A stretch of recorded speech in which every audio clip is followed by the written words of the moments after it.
Music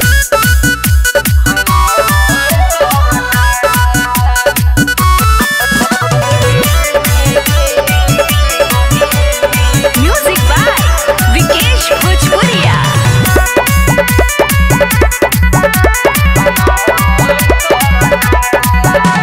सखी रे भातार हम मिलल बड़का ओझा, रात भर उखारे झारे बैठाई के सोझा। सखी रे भातार हम मिलल बड़का ओझा, रात भर उखारे झारे बैठाई के सोझा।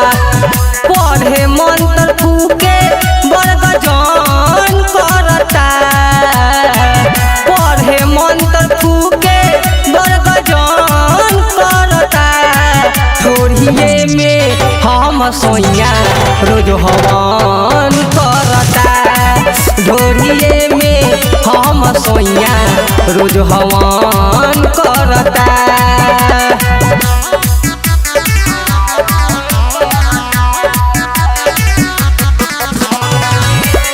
श्वेता डिजिटल रिकॉर्डिंग स्टूडियो चिरैया।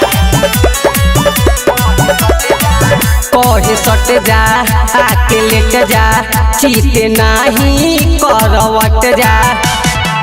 ले बाकी दिया बाकी दीही मंतर जवन रट जा। हाथे घिउ जो लवंग धरता, हाथे घिउ जो लवंग धरता। थोड़िए में हम सोइया रोज हवन करता, ढोरिए में हम सोइया रोज हवन करता।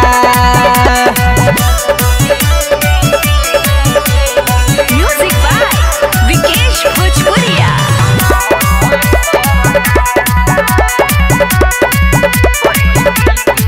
पहले पी के बोर के चीखे, जाने कथी दो पाना पर लिखे। बिटू हटेला रोज रटेला, सुरेश सरगम से जाई के सीखे। धुआं धुआं अमित मदन भवन करता, धुआं धुआं अमित मदन भवन करता। थोड़िए में हम सोइया रोज हवन करता, ढोरिए में हम सोइया रोज हवन करता। श्वेता डिजिटल रिकॉर्डिंग स्टूडियो चिरैया।